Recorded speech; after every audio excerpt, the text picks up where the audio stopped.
go. So, good evening, everyone, and welcome to another ROM Zoom conversation. Um, we are Boyan and Rachel Ruvarec, and Boyan is the director of ROM. You want to say what ROM is?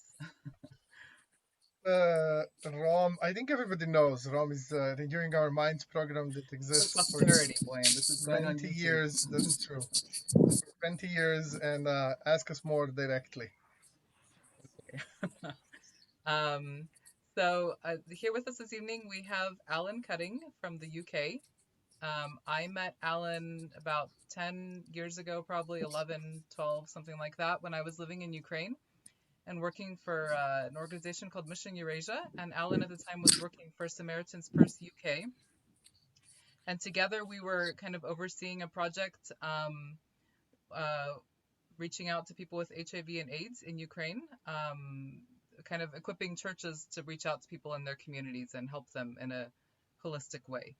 And so there I spent a lot of time driving around the country with Alan and heard about his kind of philosophy of how churches and others who want to reach out to their community and bring about change and see transformation in their communities, how that can best be done. And so when we're thinking about topics that were relevant to the Rom community, because we know so many of us have a heart to see our communities changed and transformed, but sometimes it's hard to know the best way to go about doing that. So we thought that this would be a really relevant topic for us, and that Alan is a great person to do it. So I'll let Alan maybe say a little bit more about himself and then start. So go ahead, Alan. Okay, thank you very much indeed. Good evening from the UK. Good morning, depending where we're speaking or listening from.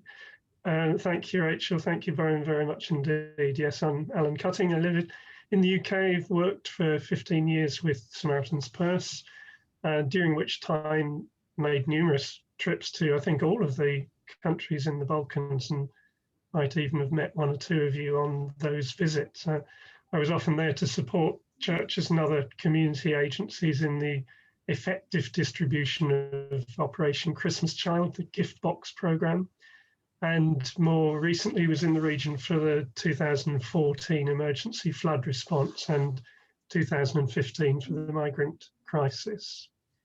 And these days I am what I guess you could call a church and community consultant, public speaker, and author, or in other words, I'm retired, but happily married to my Azerbaijani wife, hence the flag that you can see behind me.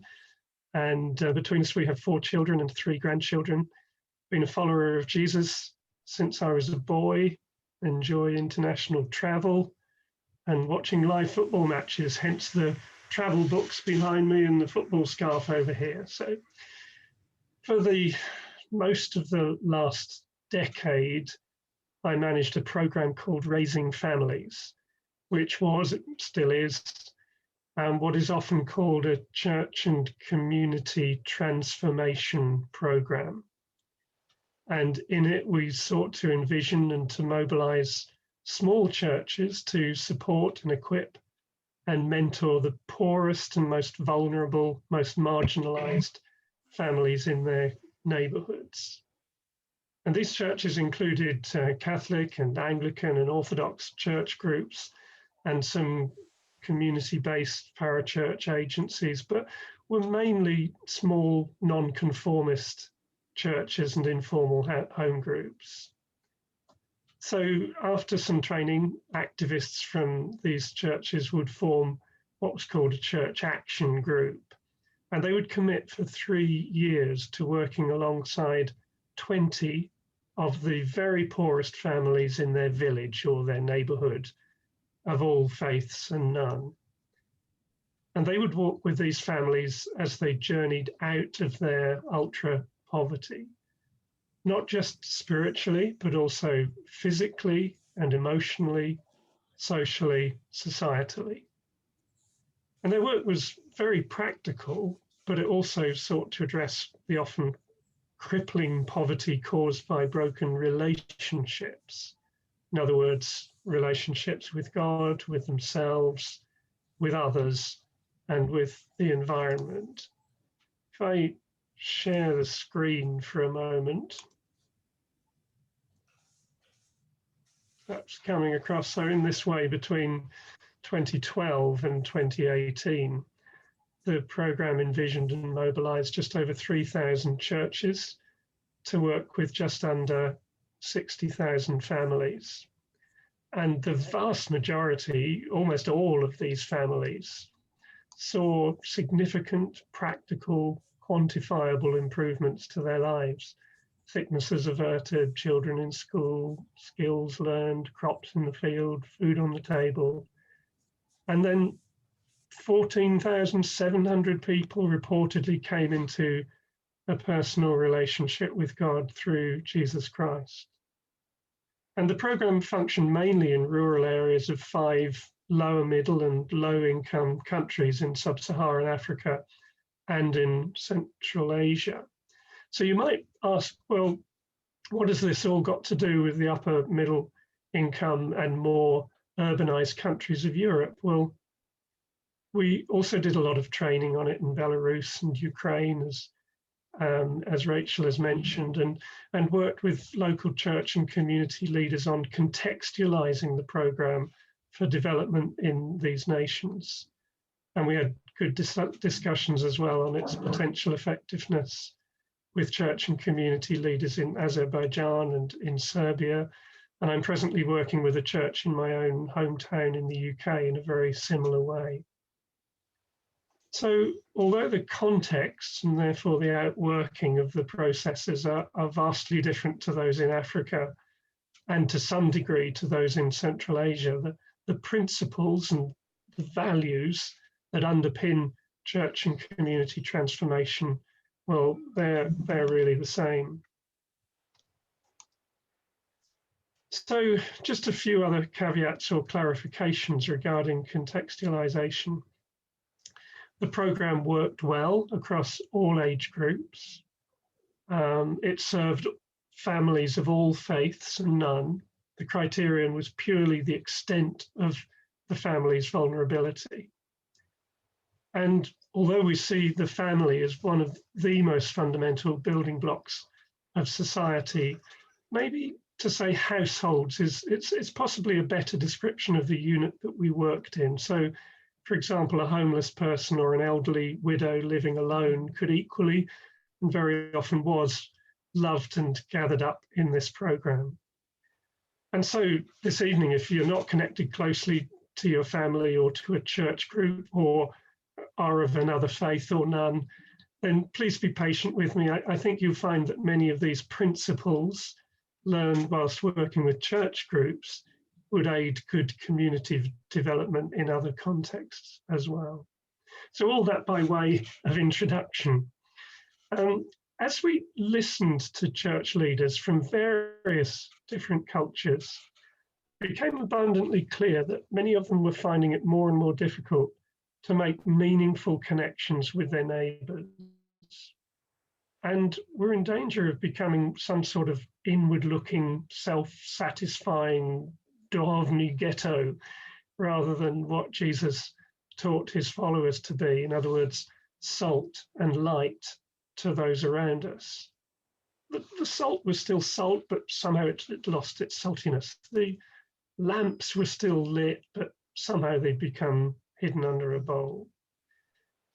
So very graciously, many church and community leaders offered us the opportunity to undertake what we called an envisioning process.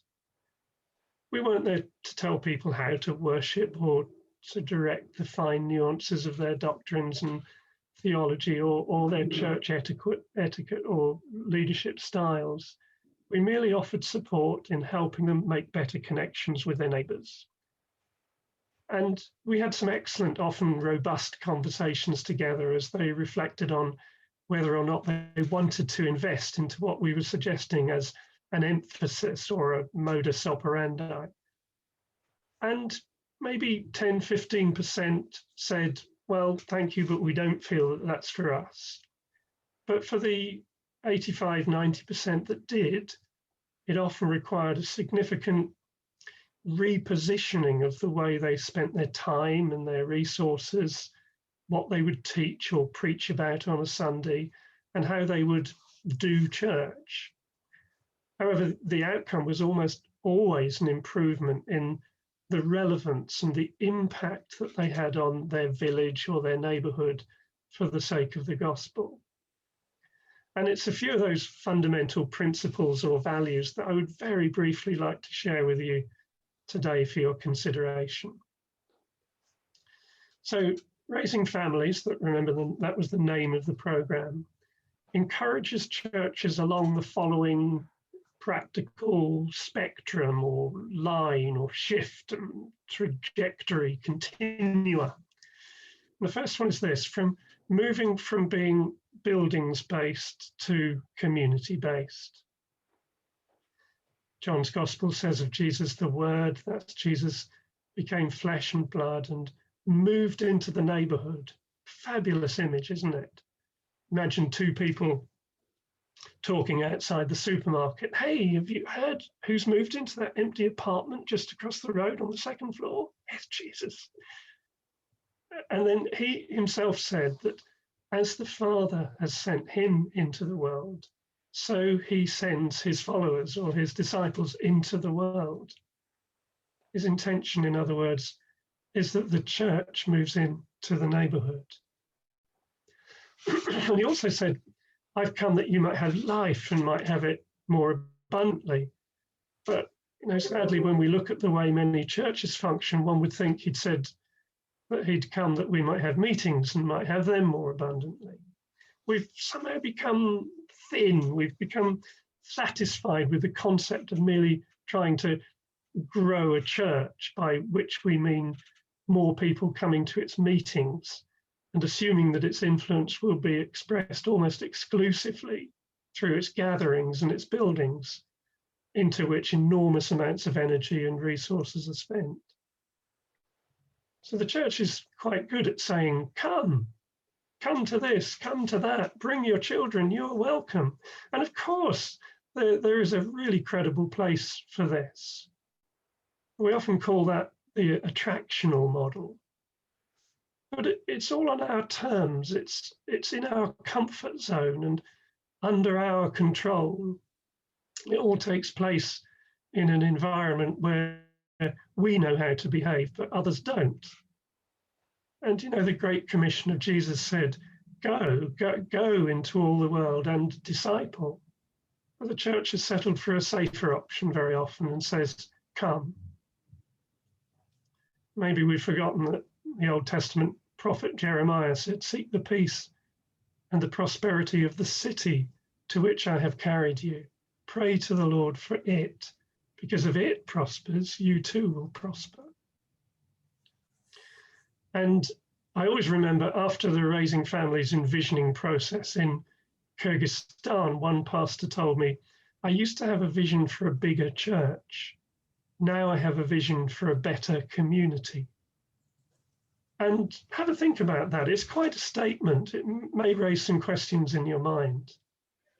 But that was the first point. It was moving from being buildings-based through somewhere along the spectrum to becoming community-based, moving, if you like, from those who invite to those who go. Okay, then the second one was this, moving along this continuum from thinking dualistically or in parallel into thinking holistically, a word I noticed Rachel used in her introduction again. So I understand some churches only feel called and are only committed to preaching and praying, and they really do serve their community in that way, and I sincerely respect them for it. However, in doing that, it seems to me that many have somehow separated the spiritual world from the physical material world. And some even feel that social action is almost dangerous and a diversion for the church. And should they encounter those in need, would send them to the social services or to other agencies. I'm sorry, it's just not what we do. Whereas others see the role of the church in almost opposite terms. We're not here to preach, but to serve. Basically, to just be another voluntary social service. And somewhere along the line, as secularism has crept in and taken over, and their cutting edge has been lost. And as a result, such churches have become reticent to talk, for example, about sin and its consequences, or to proclaim the good news of salvation in Jesus Christ, for fear of being perceived as exclusive or arrogant or bigoted or something phobic. And they've become unwilling to rock the boat to political correctness, current social acceptability, if you like. Instead of leaving proclamation of the gospel, really they're leaving that to, what should we say, a few brave experts or weird eccentrics, who we might call it, evangelists. Therefore, our engagement with society individually and as churches, followers of Jesus can very easily fall into one or two errors. Either we become disengaged or we become conformed. And when we become disengaged, we're neither in the world nor of it. We become so separate from the culture that we embrace a language and a lifestyle of our own and do not engage comfortably with those around us. And rather than being the hospital and school or army that it's meant to be, church for us eventually merely becomes a members-only club. However, when we become conformed, we are both in the world and of it. We are so determined to engage with society that we become conformed to its values and become indistinguishable from the people we're seeking to reach. We become so absorbed by the culture that we become identified by it and lose our distinctiveness and prophetic edge. And rather than the worship, discipleship and mentoring environment that it's meant to be, church for us eventually becomes an irrelevance. So doing justice, social righteousness, if you like, it's the public task of the church in society, but it's important that we do it in a way that's relevant and appropriate and purposeful and compassionate and prophetic. So, if you like, there's become a divide between evangelism and social action. And Luke chapter 4, some of the verses there became one of our most used scriptures when training people on what is often called integral mission. When Jesus opened the scroll, basically he said to those listening that his loving Heavenly Father is interested in every aspect of every person's life, be it physically or practically, if you like, addressing issues of health and wealth or of livelihoods, spiritually, helping people to press into a deeper personal relationship with God, emotionally, helping people to come to a place of peace within their own identity and personality, and socially, helping people find peace in their meaningful relationships, their work, family, neighborhood relationships, and societally, helping people to access a place of justice and respect in the broader community. So integral mission, it's the seamless cohesion of the proclamation, the demonstration, and the manifestation of the gospel, words, works, and wonders working in harmony together. And it also involves different gifts and talents working together as one. One of the families that Jesus loved being with was that of the siblings, Martha and Lazarus and Mary. And I have a feeling I know one of the reasons why. In them, we see different gifts being expressed in quite different ways, and their home life harmoniously spilling out into the community, welcoming not only their friends, but also embracing even their critics. Martha served, Lazarus networked, and Mary worshipped. Martha worked like she didn't need the money. Lazarus loved like he'd never been hurt. And Mary danced like no one was watching. And together they were a great model of what Jesus was teaching about the holistic or the integral nature of his Father's love. And the organization Micah Challenge puts it this way: if we ignore the world, we betray the word of God, which sends us out to serve the world. If we ignore the word of God, we have nothing to bring to the world. So justice and justification by faith, worship and political action, spiritual, material, personal change, structural change belong together, as in the life of Jesus, being, doing, and saying are at the heart of our integral task.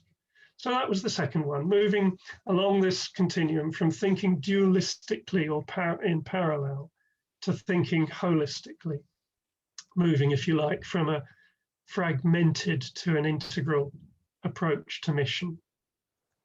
Maybe just one more, and that would be this: moving from an aid or charity focus into more of a development or discipleship focus.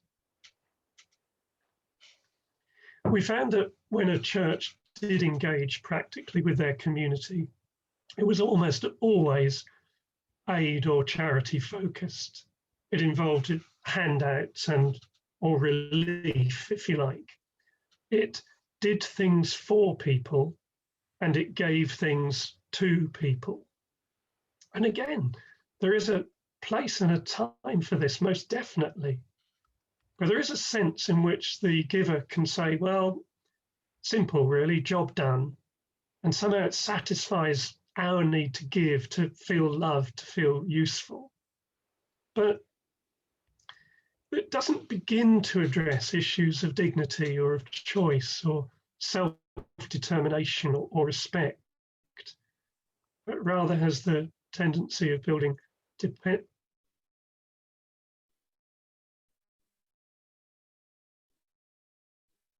dependency and shame.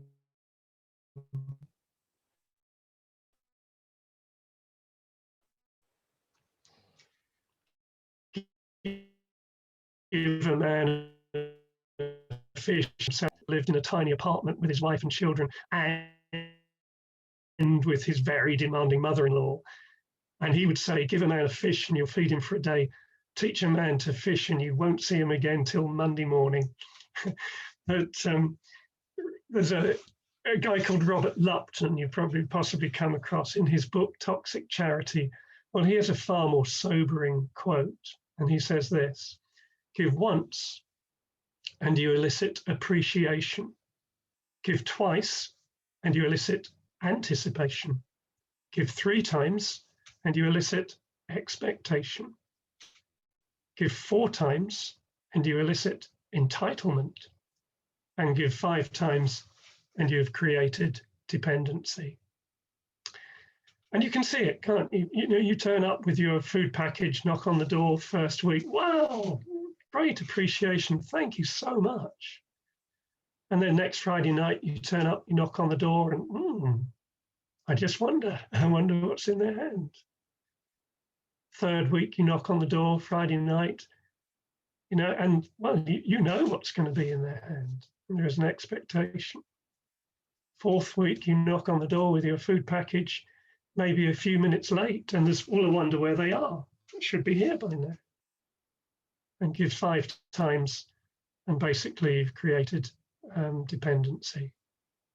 So moving from an aid approach to a development approach, it's a massive challenge for the church. It does take a lot of time and the learning of new skills. And it involves moving from being controllers into being enablers. And I would suggest that too often the attitude of the church has been, we know how you need to live. We would never say this, but the impression is that we are happy to reach out to you as long as we maintain control of the agenda. And I just wonder how different it would be if, within the confines of the gospel, the church learned to address the felt needs of the community rather than what the church itself thinks is best for it. This takes obviously a lot of listening and genuine asking of many questions. I love the questions that Jesus asked. You know, in the Gospels, there's 173 of them. Who touched me? Who do you say that I am? What do you want me to do for you? Do you want to get well? And by this, he gave away the agenda. And it also meant that people had to think for themselves and become responsible for themselves, to grow up and become masters of their own destiny. Not so that people become independent, which I believe is really the goal of a broken and isolated society, but that people become healthily interdependent, which I believe is much more like God's plan for our communities. And as I've got older and older, I increasingly see the need for leaders not to settle for merely being doers, but actually to become enablers, those who equip others for the work of service. And Apostle Paul talked a lot about that in Ephesians chapter 4. But it's about giving the power away. And this is exactly what Jesus did on the cross, wasn't it? He entrusted himself into his Father's hands. He gave himself away for the sake of a much higher goal. And having this approach in our neighborhoods, well, obviously it involves becoming known, being prepared to become vulnerable, or genuinely recognizing that we are an intrinsic part of the brokenness of our own society. But this is really disarming, and I believe in the end it's much more attractive and a humble and genuine approach. So there we have the third one, moving from being aid or charity focused into becoming development or discipleship focused. So those are the three that we've talked about. If I put them on the screen there, if you're seeing it, from being buildings-based to community-based, from thinking dualistically into thinking holistically, from being aid or charity focused into being more development and discipleship focused. I mean, you know, we could have also looked at moving from a programmatic or a project approach to a more relational, process-driven approach. We could have looked at moving from releasing individual activists, of which virtually every church has one, to equipping teams of activists, or similarly turning individual churches and their efforts into networks of churches so that there's one church visible in the neighborhood. We could look also at from moving from being needs focused into asset focused. What has the community already got and how can we maximize on that?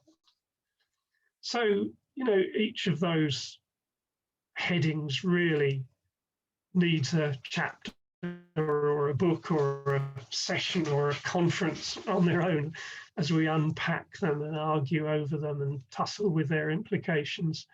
But I trust that this ever so slightly opens a door into a vision for your community and the possibility of the local church, simple, godly, well-meaning amateurs like you and me, to impact it, even transform it to God's glory and for the sake of his kingdom.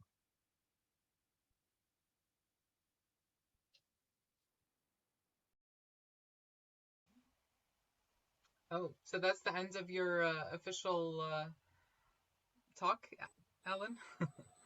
Okay, thank you. Thank you. That was just like you said, that was basically just a taste, like to whet our appetites for this topic. There's so much more that can be said and so many questions. We have one question from Liviu and Camilla, which we can start with. They ask, how can we empower, inspire, or even make someone who is used to receiving for free take part in action which would teach them to become self-sufficient or to fish?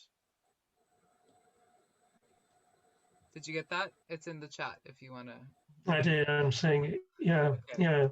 Yeah. Well, obviously an excellent, really challenging question. I think really by the whole session tonight, I'm saying if we start from a position of awareness of these things, then it will probably influence how we approach almost every conversation. It will be in the back of our minds because it somehow seeped into our value system.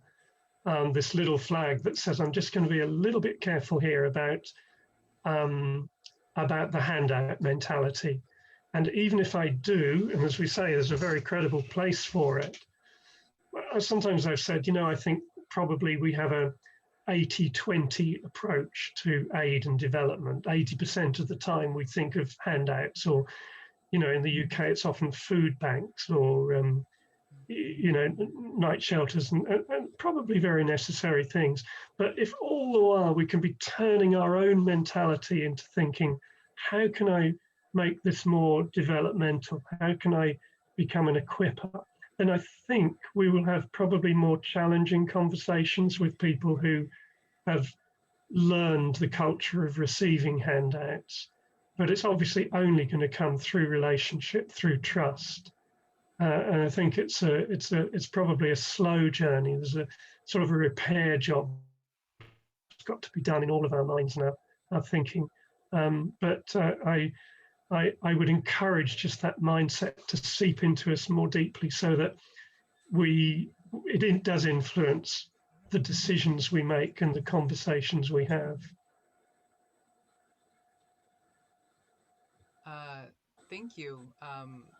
I think Peter wrote a question, but maybe Peter, you want to ask it yourself and also introduce yourself because of, let Alan know a little bit about your background.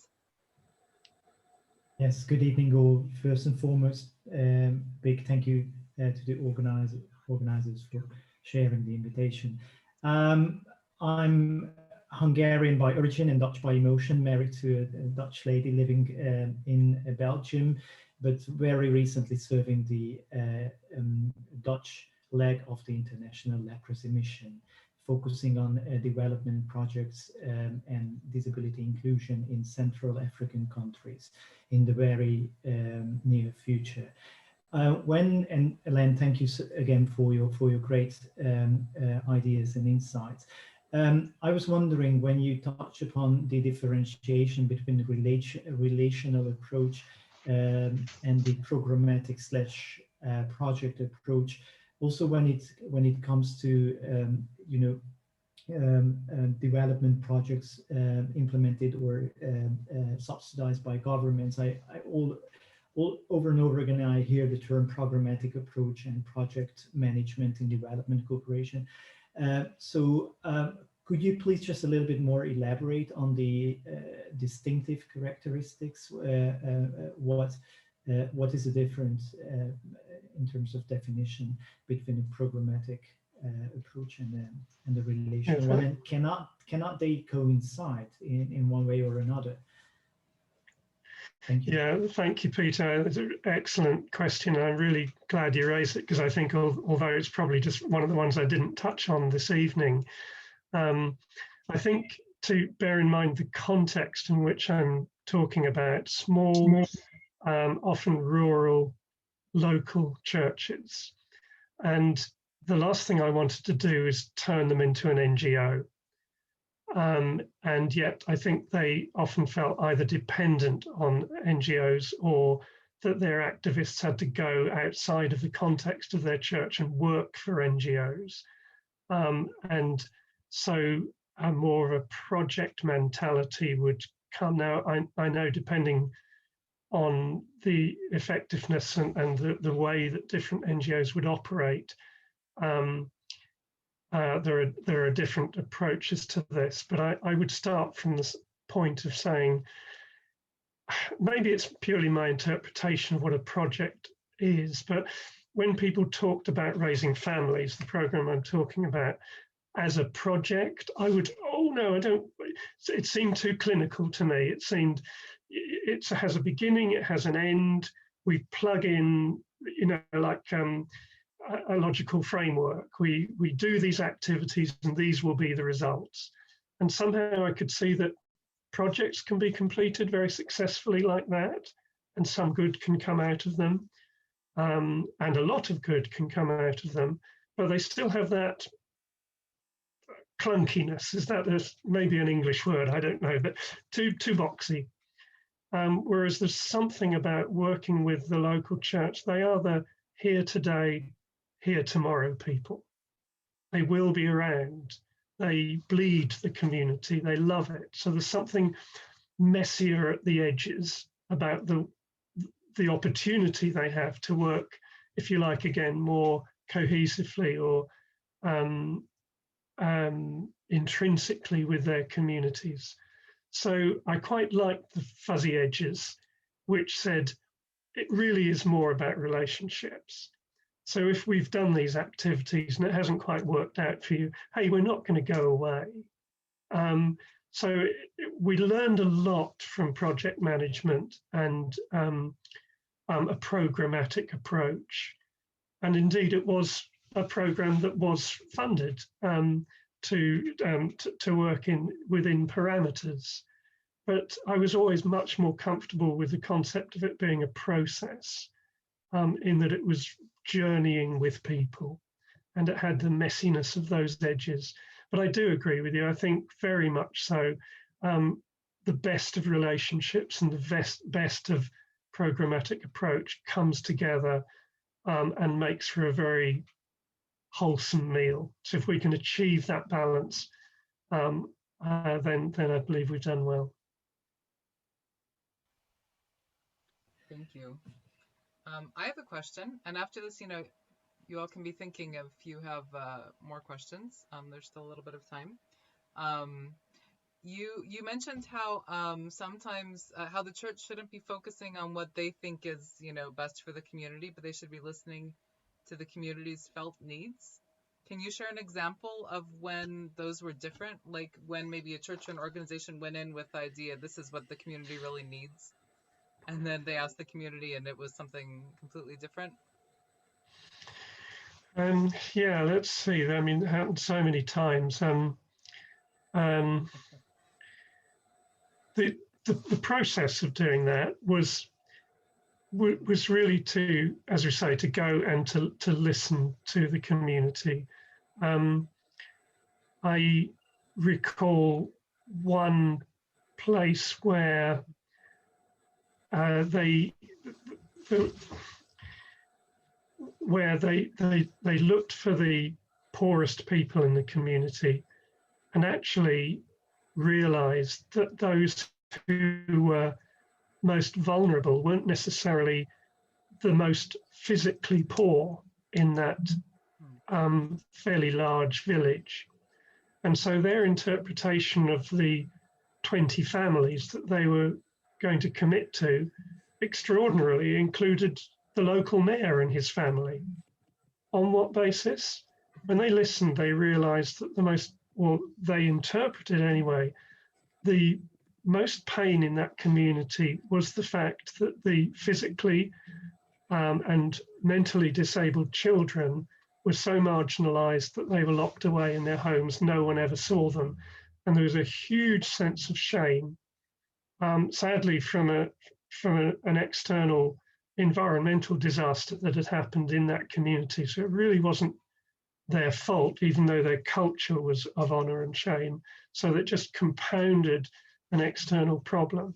And so their interpretation was to commit to those 20 families, even though one of them was the mayor's family. So they developed a day center program, work opportunities for the mothers who previously had not been able to get out, so they'd lost any life skills that they'd learned in younger years. And it was a beautiful example, but a surprising one to us, not one that we'd anticipated when looking. And that came from them not just knowing, but listening to various members of their community with an open heart.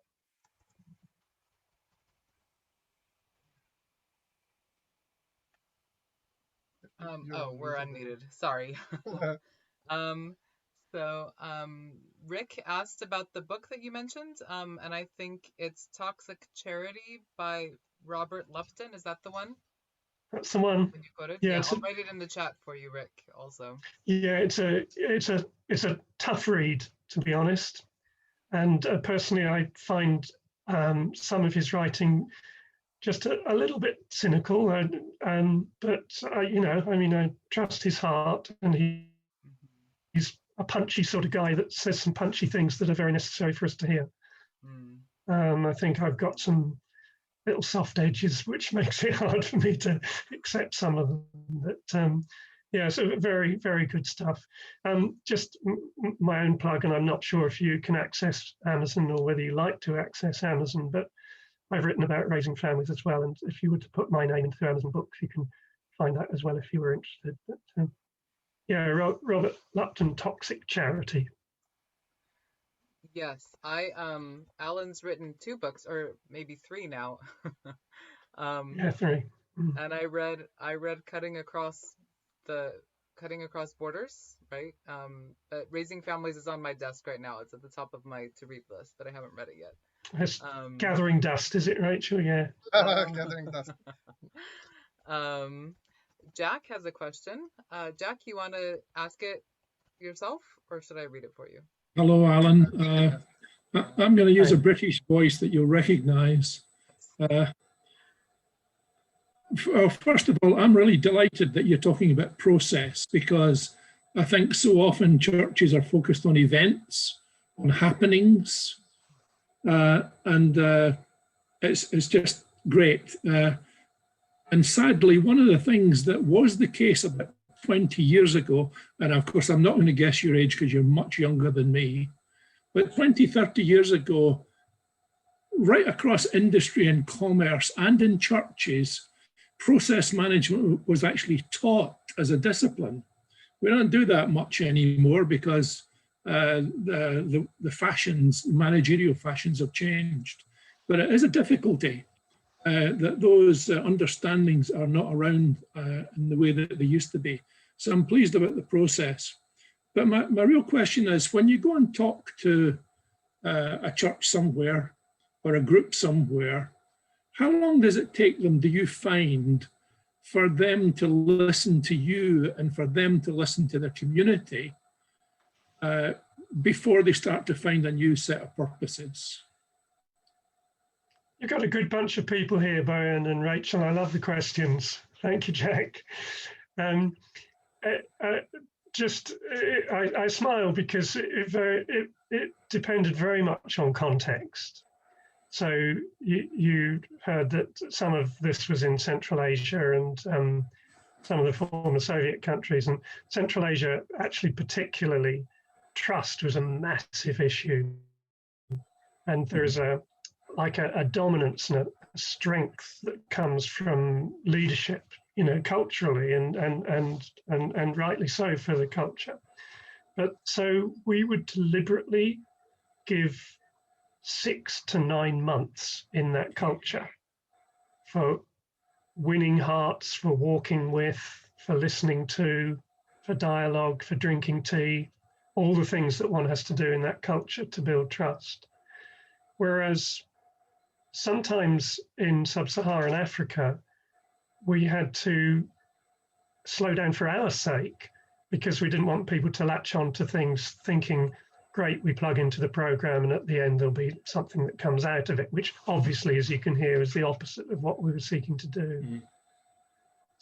So I think that was replicated in the church's own communities as well. And again, that was in a sense the tension between program and relationship, in that there were people behind me who were saying, are we up to where we thought we would be up to? Sometimes we were racing ahead of that, and sometimes we were a little bit behind it.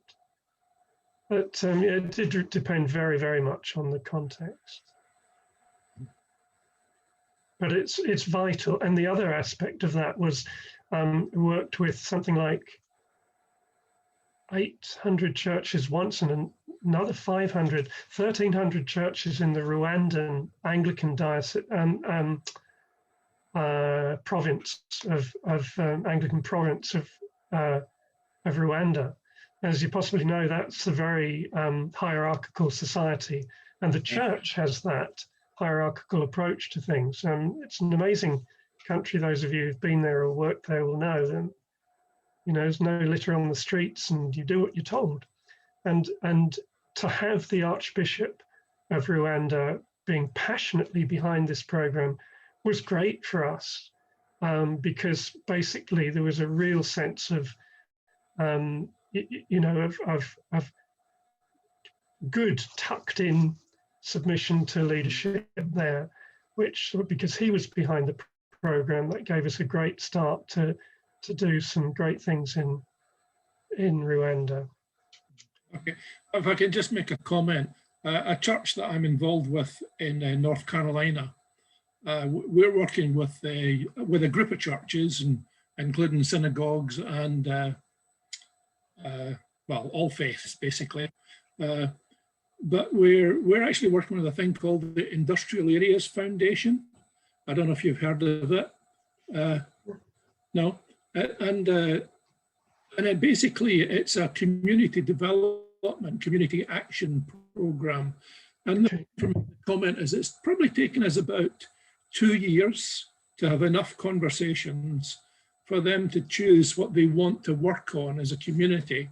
And they've chosen, this is in Raleigh in North Carolina, and they've chosen to work on education and to work on housing. And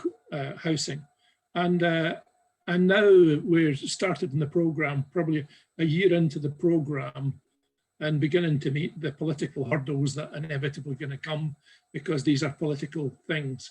But I was only just meaning 3 years of fairly substantial peddling to get this far. Yeah, that's interesting. I think we probably in the West make things a little bit more complicated for ourselves, don't we? Or there's more hoops to jump through, as you say, with, you know, be it things legal or, you know, the requirement to raise large amounts of capital and for that to be accountable, etc. So I do appreciate that the context I'm talking about probably works best in low and lower middle income countries. And it does become more challenging because of the need for capital to see so much change. I think that's, in a sense, I hope I didn't hide behind merely the principles, but I think it's really valuable to do that. But to find the context for our own cultures and societies, it is a big challenge and will take a lot of time. Thank you.